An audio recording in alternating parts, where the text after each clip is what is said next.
On va passer maintenant à la présentation d'un élément très important pour Vue.js. Cet élément-là, c'est le composant.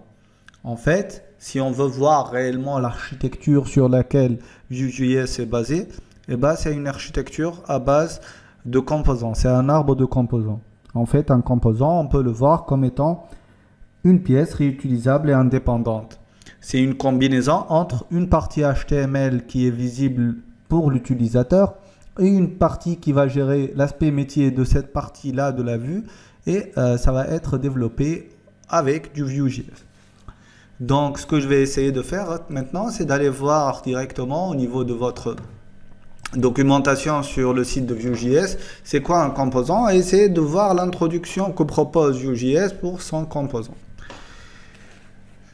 Donc ici, par exemple, dès le départ, ils vont nous présenter la définition minimaliste d'un composant. Donc ici, notre composant, il s'appelle button counter et il contient une partie data qui va contenir une variable count.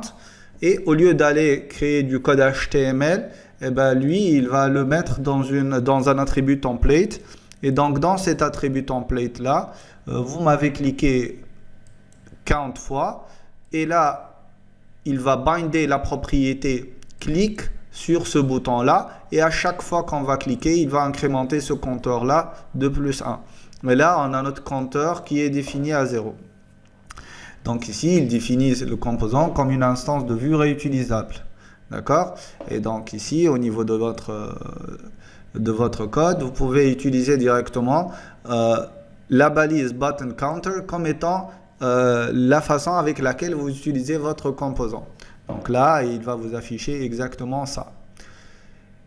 Voilà, et là, on peut utiliser plusieurs fois nos compteurs. Donc, autant de fois qu'on veut, on va utiliser nos compteurs. Et vous voyez qu'ils sont indépendants. Donc, même si j'ai 3 instances du même composant, et ben, chaque composant, il vit tout seul. D'accord? Ici, il nous dit que data doit être une fonction. Ceci est dû au fait que si on l'utilise comme étant un attribut directement, il va être partagé par tous les instances de ce même composant et c'est pas la chose qu'on cherche puisqu'on définit dès le départ notre composant comme une entité réutilisable et indépendante. Donc si elle va dépendre des autres instances, ça ne va plus marcher. Par exemple ici, vous voyez que là, on retourne directement notre variable count, c'est pas une méthode et ça fait que ça ne marche pas. Donc voici là où je voulais en venir. Donc vous allez regarder et voir votre application Vue.js comme étant un arbre de composants imbriqués. Donc ici, le premier composant qui est celui-là, et ben, il va correspondre à l'ensemble, à la vue entière. Ensuite, ces 3 composants-là, ça va être cette brique-là, le header. Ensuite, le bloc qui se trouve à droite et le bloc qui se trouve à gauche. Ensuite, ce bloc-là qui se trouve à gauche, il va contenir 3 éléments. Par contre, le bloc qui se trouve à droite, il va contenir ces 3 éléments-là. Et donc ici, vous voyez qu'on a un arbre de composants qui va nous permettre en fait de gérer tout ça. Donc nous, ce qu'on va essayer de faire dans cette première vidéo, c'est d'aller créer notre premier composant. L'idée en fait, c'est qu'on peut créer un composant de plusieurs façons. Ça peut être un composant local, comme ça peut être un composant global vu pour l'ensemble des instances de vue. Donc on va essayer de le faire directement avec une première façon de faire. Après on va présenter la totalité des façons qui peuvent être utilisées pour créer un composant. Donc la première chose, c'est que je vais essayer de suivre la documentation, donc la façon avec laquelle on nous dit de faire les choses. Donc ici on va analyser un petit peu le code. Et donc là, le traitement qu'il a fait, c'est au niveau d'un template. Sauf que pour notre cas, ça ne peut pas marcher. Pourquoi? Bah, tout simplement parce que quand vous utilisez cet attribut-là template, ça va être une chaîne sur une seule ligne, ce qui n'est pas vraiment très flexible. Ça ne nous permet pas de faire le travail nécessaire. Donc l'idée, c'est d'aller faire quoi? Et ben, je vais aller ici et créer un dossier que je vais appeler Components, dans lequel je peux aller créer mes composants. D'accord? Et dans ce component là, je vais aller lui dire que je veux un file et que je vais l'appeler, comment on devrait l'appeler? Voilà, hidden number, voilà, point vue. Donc c'est un élément vue. Et ce hidden number là, eh ben, je vais vous dire qu'est-ce qu'il va contenir. En fait, il va contenir 3 blocs. Le premier, c'est un template. C'est un bloc template qui va contenir le code HTML qu'on va gérer. D'accord? Pour ceux qui ont travaillé déjà avec Angular, si vous voulez faire l'analogie, en fait, c'est la partie HTML gérée par votre composant Angular. La deuxième partie, ça va être la partie script. Et là, on va mettre du code JavaScript, du code Vue, qui va nous permettre en fait de gérer ce template-là. Ça va être une instance en fait qui ressemble beaucoup à une instance Vue.js. D'accord? Et dans cette partie-là, on peut ne rien mettre. On peut utiliser un template simple comme on peut aussi mettre du code. Donc on va lui dire qu'on va exporter le default. Et là, on va avoir le code qui va contenir en fait la même syntaxe qu'on utilise pour Vue.js. C'est-à-dire qu'on peut avoir du data, des méthodes, des watchers, on peut avoir des computed properties, etc. etc. D'accord? Et la dernière partie, ça va être une partie script, style, voilà, qui va nous permettre en fait de faire du styling de notre élément là. Donc finalement, si on veut regarder cette entité vue là, eh ben, on a notre partie template qui va correspondre à l'apparence de votre composant. C'est la partie HTML, c'est là où on va insérer nos éléments. Une partie script où on va gérer tout ce qui est dynamique, donc c'est le rôle du JavaScript et ici c'est le rôle de Vue.js. Et une partie style pour gérer en fait la mise en page de votre composant.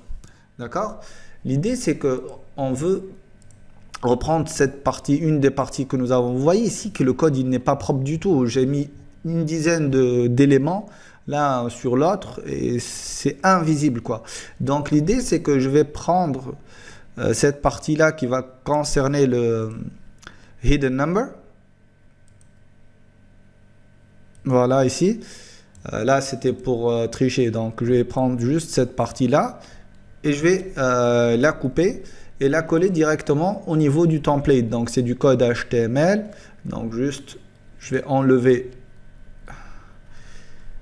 les commentaires et je vais reprendre mon bloc là directement ici pour ne pas avoir à le faire ici. D'accord? Ensuite, au niveau du script, eh ben, je vais avoir du data, puisque ici, je lui dis que je vais traiter du show result. Par contre, puisque ici, je ne vais pas insérer directement mon contenu au niveau d'une page tweak, donc je n'ai plus ce problème pour réécrire en fait le delimiter utilisé par Vue. Donc je vais utiliser le delimiter moustache qui est le delimiter par défaut. Donc cette interpolation là va être faite directement en utilisant la syntaxe basique de Vue.js. Je n'ai plus à modifier ça. Ensuite, on va avoir la partie data. La seule différence avec la partie data, comme on l'a dit au départ, c'est que je ne peux pas utiliser la variable directement. Il faut l'utiliser comme étant une fonction.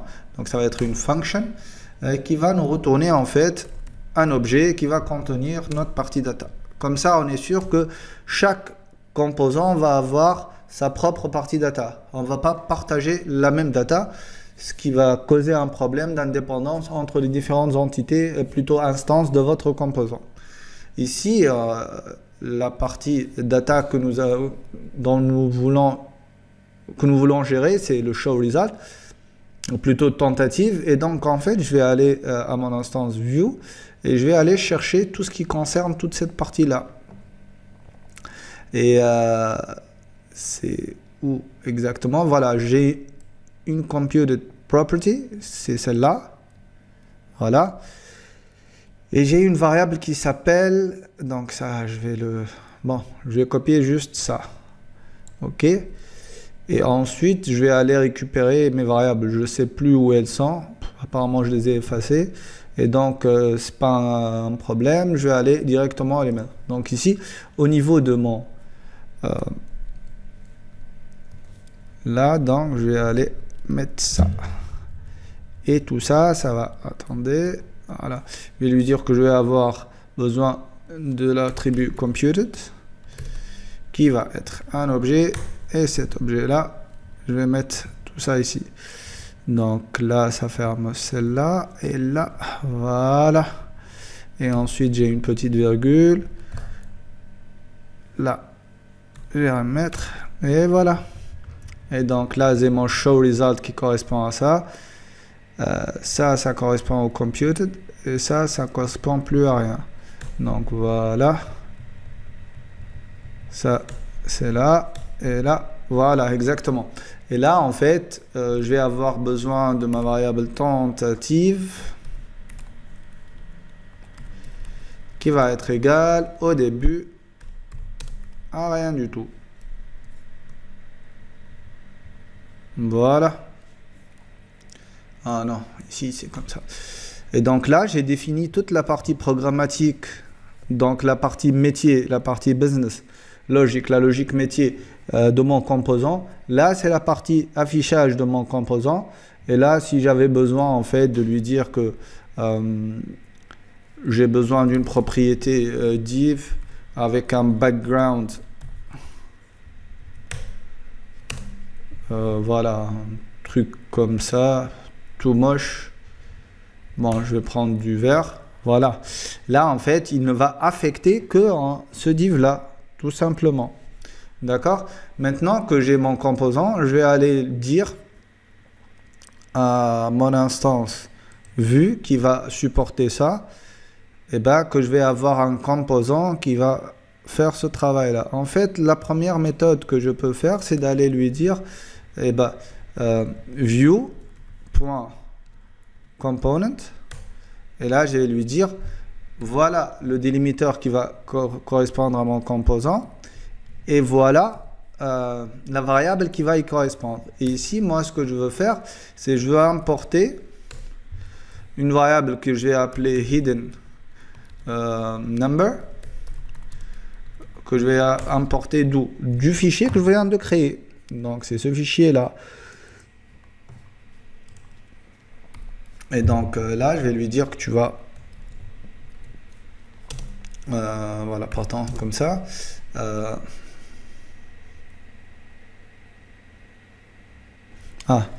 Je vais changer en fait l'emplacement de mon component. Ça, c'est du code JS. Je vais le mettre ici directement. Comme ça, je suis tranquille. Et là, je vais lui dire c'est du component. Et là, j'ai besoin de mon hidden number. Et donc, on va aller au niveau du composant.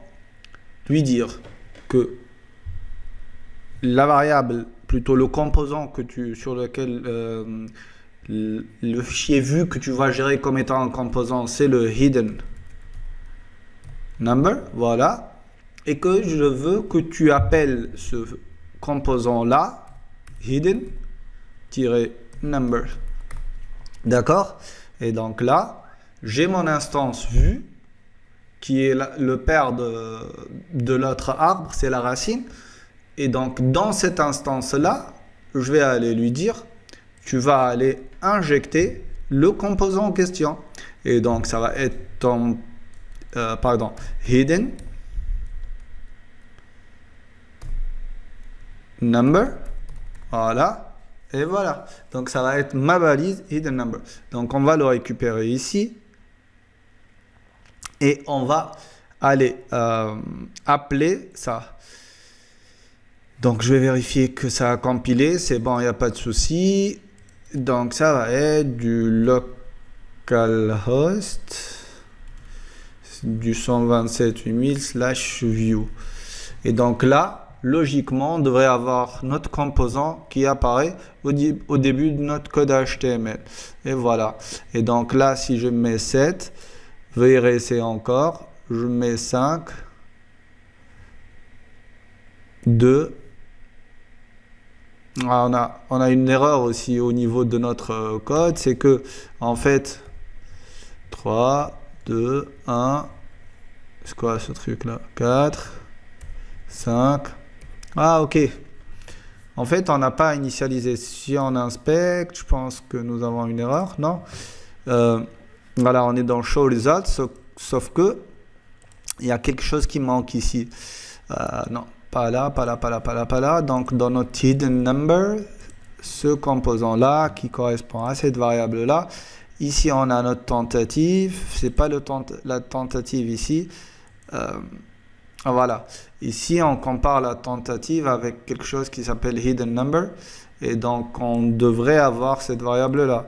Et donc ici le hidden number, ça va être quoi? Ça va être math.floor de math.random qu'on multiplie par 10.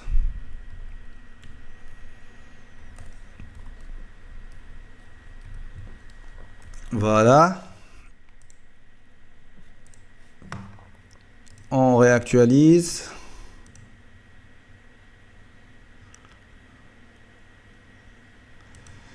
Donc 7, 6, 8, 9, 5, 4, voilà. Et là, l'erreur, en fait, c'est que à chaque fois que j'efface, ça me remet le même message qu'au départ, ce qu'il ne faut pas. Mais bon, c'est pas grave, c'est pas notre problème ici. Et donc là, on a vu comment on a pu créer un composant qui est global, qui est visible par tout le monde. La preuve que c'est un composant global, c'est que je peux aller aussi au niveau de ma vue. Donc dans ma seconde instance vue, et là, je vais aller lui dire, bah, là aussi, je veux un hidden number. OK? Et pour être sûr que c'est pas la même instance, ce qu'on va aller faire, c'est que au niveau de mon hidden number, je vais aller lui dire, eh ben, on va tricher un petit peu. Et là, tu vas m'insérer un petit HR. Et là, tu vas me donner le hidden number. Voilà, tout simplement. Et donc là, je voudrais avoir cette variable-là. Et donc, si je réactualise ici, normalement, on va avoir notre hidden number au début et un hidden number à la fin. Et on va avoir ici, c'est 6. Et là, c'est 8. Donc là, si je mets 8, c'est bon, j'ai gagné. Et là, si je mets 5, eh ben, j'ai perdu. Si je mets 8, j'ai perdu. Et si je mets 6, j'ai gagné. Donc, vous pouvez qu'on peut avoir autant d'instances, autant de composants qu'on veuille. C'est ça la force d'avoir un composant, c'est qu'il est réutilisable. Voilà.